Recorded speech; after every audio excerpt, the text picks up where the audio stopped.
Nongeye kubasuhuza mbaha ikaze hano kuri Gira Vibes Entertainment. Uyu munsi hari akantu nanyuzeho nitambukira ndavuga ni aka kantu reka nze kuza kugasangiza abantu bakurikirana Gira Vibes Entertainment. Ndabizi karaza kuza kugira icyo kabungura. Uyu mugabo mubona kuri screen zanyu mumuzi nka Murungi Sabe. Murungi Sabe akaba ari umunyamakuru wa YouTube watangiye umwuga w'ubunyamakuru kuri YouTube. Tumubona kuri iyi channel yiwe yitwa Isimbi TV mu mwaka w'ibihumbi 2018. Ubwo bivugwa ko yaravuye gukora ku igihe akakivaho agahita agira ide yo gufungura YouTube channel. Mu magambo ye menshi avuga yuko afatira urugero ko bita Campos. Campos nawe ni umuboss, ntabwo namwita umunyamakuru, ni umuboss wagize YouTube yazamutse cyane mu gihugu cy'u Rwanda bita Afrimax TV, benshi muzi yakoreyeho ba Nyakso n'abandi. Noneho iyo YouTube channel ya Afrimax ikaba ifite ibice bibiri. Ifite Afrimax English icaho video zivuga mu cyongereza, aho bafata abantu bafite ibintu inkuru zidasanzwe muri East Africa cyangwa se muri Afrika yose bakabavugaho. Mujya mubona abantu bavutse wenda bafite isura nk'iyinkende bagiye kubareba nko muri Kenya, Tanzania, Congo, nyine ni izenguruka ibice byinshi muri Afrika. Hakaba na Afrimax y'ikinyarwanda icaho inkuru zitandukanye, aho higeze gukoraho umunyamakuru bitaga Bakti wajyaga abantu gitumo niba mumwibuka. I don't know. Iyo rero niyo y'uwo mugabo witwa Campos. Uwo nguwo niwe Sabe Murungi yafatiyeho urugero. Niwe yafatiyeho urugero, nawe atangira channel ayita Isimbi TV. Isimbi TV rero yaraje irakora inyuza abastari benshi, arakora kugeza mu 2020 muri Covid. None irakora cyane 2021 gutyo na za kabiri gutyo zigitangira. Isimbi yari igeze aho yari isigaye ijya mu bamisi, yari isigaye tanga uruhare muri ntuzitegura abamisi, kajya kuganiriza abamisi. Nta muntu numwe mu Rwanda wari ufite iyo watekerezaga YouTube channel watanga ikiganiro wahitaga wumva Isimbi. Abantu batoya rero bagitangira muri kariyeri z'imiziki, amafilme, amakomedi, bakajya bamwaproachinga ngo akabiryaho, akababwira yuko akeneye abagore nyine bafite inkuru zibabaje barira muri make. Ibyo ngibyo nibyo muzumvana uwo bita buri nguni na buri kantu. Nibo bavuga ngo baramumutigise bamusaba ngo abahe ibiganiro, arangije arababwira ati dukene hano ku Isimbi twakira abagore barira. Sabe rero tuba tuvuga n'uyu Sabe iyo myaka yose kuva 2018 kugera 2024 Sabe yakoraga kuri YouTube atagaragara, ari umwinterviewer abaza nyine abahereza interview tutamubona. Sabe haza kumvikana inkuru yuko ngo yagiye kureba umuntu bita Ngwino Ndebe bagasambana, yakwikanga niba ari umugabo yikanze niba ari iki ntago tubizi, agasohoka igitaraganya yiruka aho guca ku gipangu akajya kuri gate, kuri main gate, akajya gusimbuka igipangu aciye mu gikari. Izo nkuru mwese murazizi. Sabe ngo yarasimbutse aravunika, ibyo bintu byarahitinze. Mu gihe abantu bavugaga ko yasimbutse akavunika angafite imvune y'ukuguru, ubwo ngubwo ngo nicyo gihe yarari hehe, yarari kwa muganga. We bivugwa ko yararwaye bisanzwe. Mwebwe mwumva ko yavunitse ukuguru. Noneho rero Sabe johundi agira atya, nta minsi 2 ishize agaruke kuri YouTube. Agarutse kuri YouTube, Sabe azana icyo twakwita nk'ikiganiro cyo kugira ngo akonfirima abantu ko yagarutse mu kazi ariko nanone yihanangiriza abantu. Rero nayo ndimo nigendera ku mbuga mpura n'aka kavideo ndavuga ngo reka nkereka abantu banje kari mu bwenge. Sabe rero yakoze kano kavideo avuga ngo sinzigera nsubiza abantu mwe mushaka kuntuka kuri YouTube, sinzabasubiza kuko nimfata umwanya wanjye nkabasubiza kandi mwantutse mwishakira kwizamurira ubucano bwanyu, bizagenda bitume njyewe ubwanjye sibyo ngaragara nk'uri murabasubiza, intego nihaye z'imyaka 10 sinzigereho. Kuva 2018 kugera uyu munsi Sabe ashobora kuba afite imyaka 6 indengaho, ashobora kuba ni 7 kuri YouTube, yujuje miliyoni murabizi. None se Sabe ubu izo ntego z'imyaka 10 ashaka kuvuga suko twumvisha yuko ashaka gukora channel ya mbere ya YouTube mu Rwanda, ko yese duhereza urugero aravuga ngo abandi ba content creators bandi bo mu bindi bihugu bazamuye ibihugu byabo biramenyekana ku ruhando mpuzamahanga, none twebwe u Rwanda turacyatanga umusoro wa YouTube muri Amerika.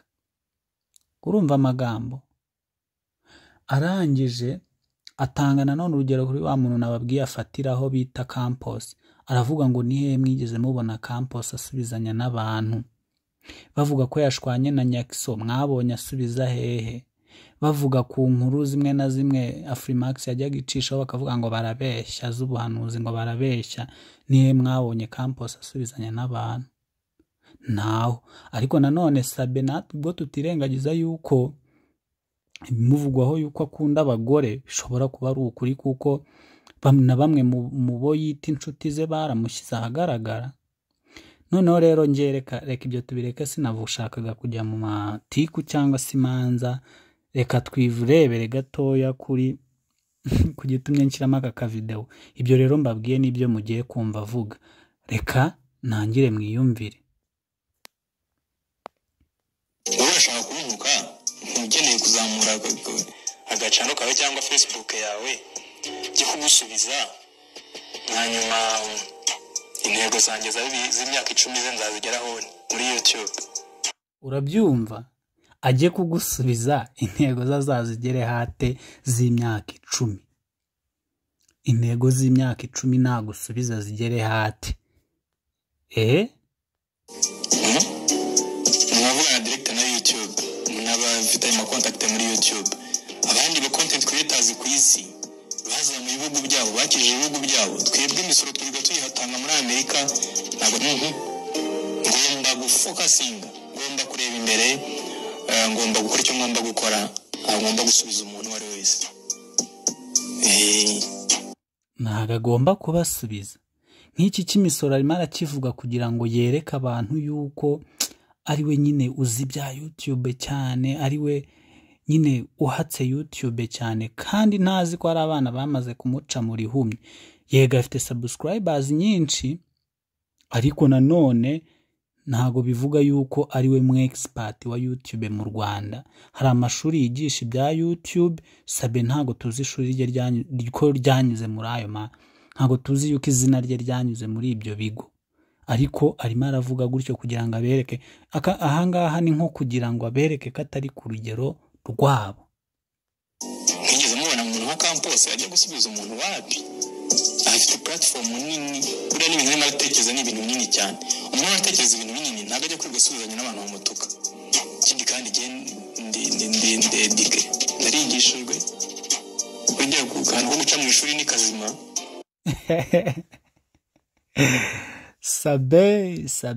Sabati narigishijwe. Sabati narize, mubyumve narize.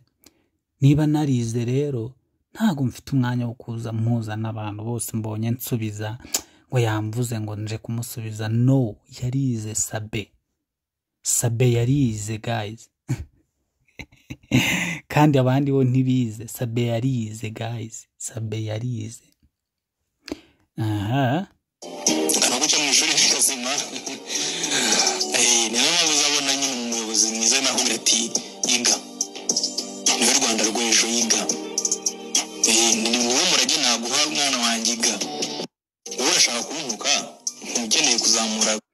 noneho rero kano ka video murakumva Sabe yivugiraga gutyo nyine avuga ko atasubiza umuntu wese abonye.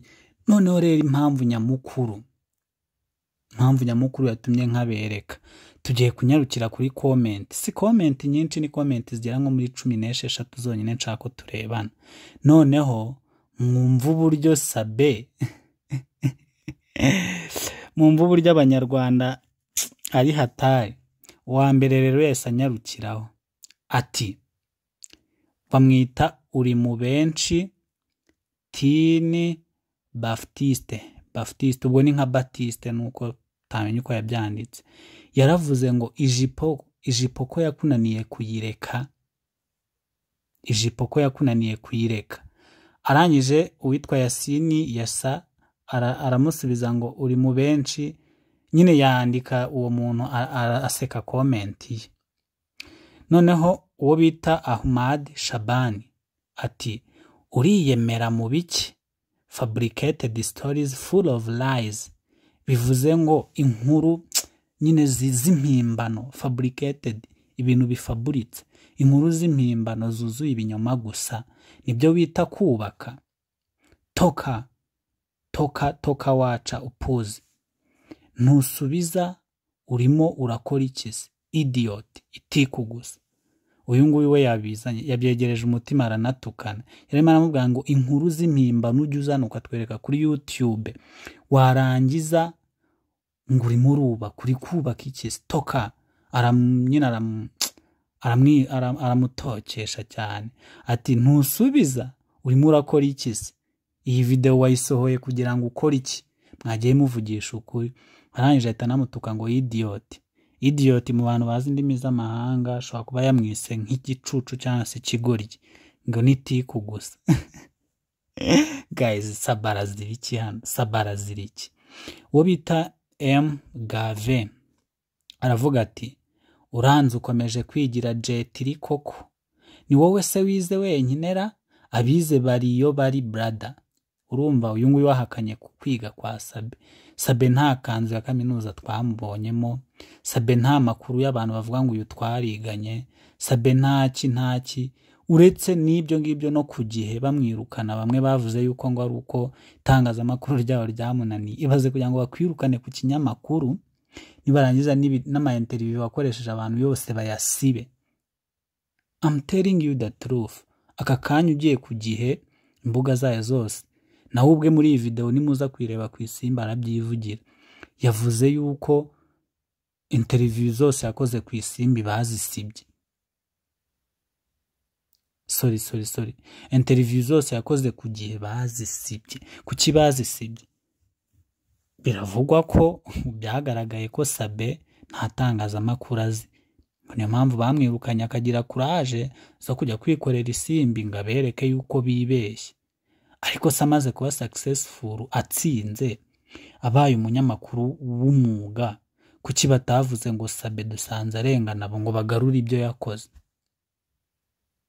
Uyu we rero ngo ni M Gave yahakanaga ku byo kwiga kwa Sabe, avuga ati komeje kwigira jetiri, ni wowe se wize wenyine? Abize bariyo bari brother, bari mu bitaro bari kuvura abantu, bari he wowe uraho uri gusimbuka ibipangu. Kwigira jetiri nyine yavugaga nicyo bivuze. Jetiri abantu bakundaga gasobanuye kera muramuzi. Uwo bita Sebyiza ati yego rata, jureba imbere niyo haba igipangu nta gusubira inyuma. Uyu nguyu ni nkaho yarashatse kumurema hagati bamubwira ngo jya ureba imbere. Arangije nawe abashyizemo bya bindi by'ibipangu ati jya ureba imbere niyo haba igipangu nta gusubira inyuma, ni ugusimbuka nyine ukikonyokera nta ribi. Uwo bita Ntwari Norbert ati ukigira Spiderman. Uwo bita Nshuti na Nabagenzi Ismail ahita avuga ngo ikimara kitamaramara, ahita mutukana faka. Ego man, byakomeye. Uwo bita Eric Tuyishima ati ntugasubira inyuma kuko n'igipangu waragisimbutse kandi wabigezeho, komeza usimbuke n'ibindi.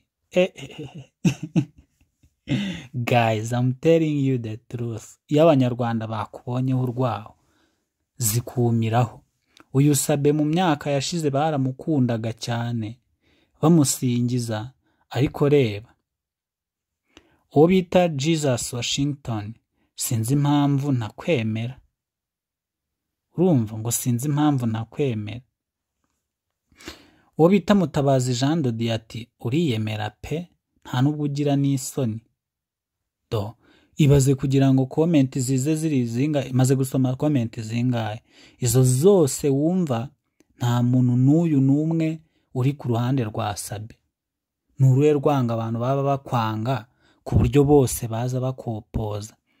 Ko mujya mubona, reka mbaho urugero ruto, ntibavuga ngo Yago, ngo Yaga abantu baramwanga, ariko se Yago niye post wari wakora ngo ubona abantu bamutuka gutya haburemo n'umuvugira, ko bamutuka nka 5 ugahita ubona abandi 10 bavuga za big energy n'imiriro hejuru, ukabona abandi bavuga ngo Yago turakwikundira, wazamuye abana banaba warabafashije, banuza bababariye amafaranga, wa mugore watwaraga igare bamuhaye moto, wasupportinze abantu, wazamuye abahanza banaba wafashije abantu.